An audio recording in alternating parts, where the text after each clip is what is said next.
Reka mbahe ikaze nanone kuri Habimana Jean d'Amour. Mu mikino yashize Azam FC ikina na APR FC, murabizi yuko hari abakinnyi bayijujubije bayitesheje umutwe. Kugeza ubu rero Azam FC yiteguye gutanga ibihumbi 350 by'amadolari ku banyegana babiri bakina mu gihugu cy'u Rwanda.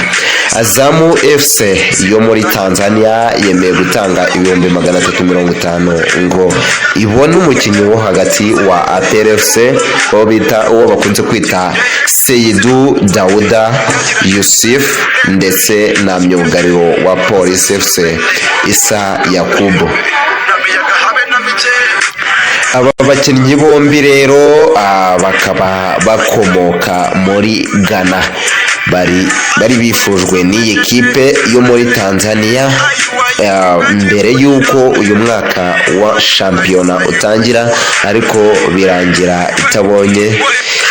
itababonye kuko bari bamaze kumvikana n'amakipe y'abashinzwe umutekano mu Rwanda. Myugariro Issa Yakubu ukinira Police FC, Azam FC imwifuza muri Mutarama 2025 nk'uko amakuru ava muri iki gihugu abitangaza, aho yiteguye kumutangaho agera ku bihumbi 50 by'amadolari. Byaba ari inyungu kuko yaguzwe ibihumbi 20 ngo asinye ikipe ya Mashami Vincent. Asinyira ikipe ya Mashami Vincent. Ngira ngo murumva yuko polisi ifitemo inyungu cyane.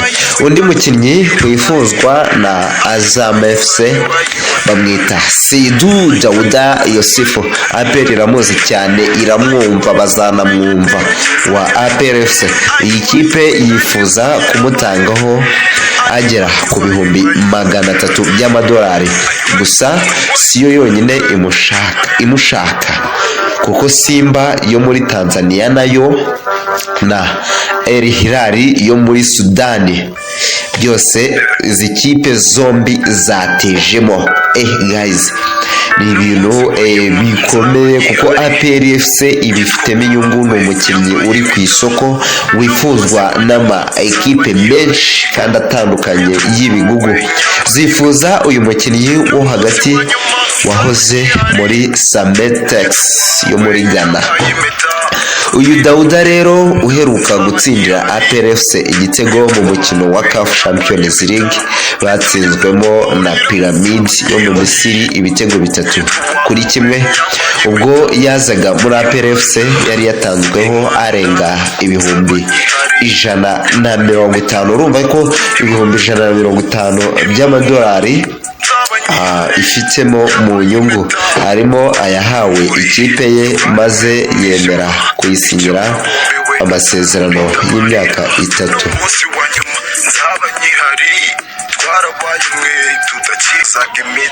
Azam FC yaraye yitwaye neza muri shampiyona, itsinda na Mungo igitego 1-0. Yamaze gutandukana n'uwari umutoza wayo nyuma yo gusezererwa na APR FC muri CAF Champions League. Iyi kipe ikaba ishobora nayo gutakaza umukinnyi wayo ukomeye bakunda kwita Feizo Salam uzwi nka Feitoto, dore ko amakuru ava muri iki gihugu avuga ko uyu musore ukomoka muri Zanzibar yifuzwa n'ikipe ya Mamelodi Sundowns yo muri Afrika y'Epfo. Nitwa Habimana Jean d'Amour, dukomeze kubana no mu makuru agiye atandukanye. Twebwe akacu nakagaruka, mukomeze mukore subscribe, mutange share, ibitekerezo byanyu ni ingenzi. Hapo nje na kitu ambacho nimeona sasa hivi katika kipindi cha pili, Azam sasa hivi wamefungua tofauti kidogo na mambo yalivyokuwa kipindi cha kwanza. Ilikuwa kuzuia sana na pia kidogo kumetoka nje, yani gusa tu, wamecheza vizuri kabisa. Ina mimina cross Bao la pili. Bao la pili hapa. Mugisha huyo.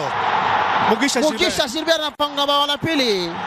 Namna ambavyo wameanza mashambulizi ilifikiri kwamba wanakwenda kuotea, lakini hajaotea. Lakini namna ambavyo wamezuba kidogo defense wamezuba kidogo, alifikiri kwamba amejenga kibanda, lakini kabla mpira hujatoka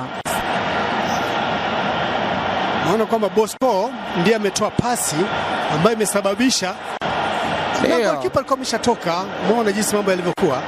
Goalkeeper tayari alikuwa ameshatoka nje. Angalia mambo yalivyokuwa. Pale alikuwa hakuna offside. Hajaotea kwa sababu wanahesabu offside lini. Angalia mpira ulipotoka kwa Ruboneka. Sawa. Alikuwa haipo.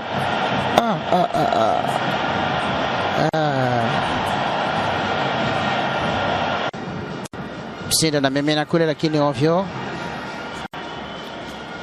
Msindo. Haya, Ruboneka na mpira. Wanakwenda counter attack sasa. Gonga vizuri kwa Ruboneka. Anamwachia Nibiz. Pigwa ngwara la Msindo, anasema hapa upiti leo. Angalia. Ali unao pale akiwa nani? Walipopiga Naomba mtaalamu tena anatafsiria hili kutoka Dar es Salaam. Alikuwa kwenye eneo la hatari, anapoteza muda, hatoe mpira. Makosa. Hii ni upotovu wa nidhamu. Hii lazima wafundishwe. Kwanza kabisa amefanya kosa, walimsamehe kwanza, hawakutaka kumpa kadi, alafu baadaye akazuia mpira. Free kick inapigwa pale, hatari katika lango, wapi? Goalkeeper Nzila Pavel ameunyaka na goalkeeper kwa sababu yeye anatumia mikono, ikawahi kuruka juu na kudaka. Kijana wa Azam mimina pale, hatari katika lango, lakini hatari katika lango, anaponea kweli. Nusura wapate bao hapa Azam. Mpira umetoka nje karibu sana kabisa na mlingoti wa lango la Pavel Nzila. Pembeni kidogo tu. Hapa tungehesabu mengine, lingekuwa bao ambapo labda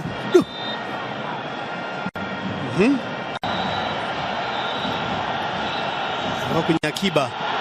Naam, mpira umekwisha hapa katika uwanja wa Taifa wa Mahoro. Ushindi unaoendea APR wenyeji, na kwa hiyo watasonga hatua nyingine katika michuano hii ya kombe la Afrika la vilabu bingwa CAF Champions League. Mabao 2-0. Naona kocha kifurahia pale maarufu Barafinda. Azam wanaondoka sasa, wanamaliza safari yao ya kusonga mbele.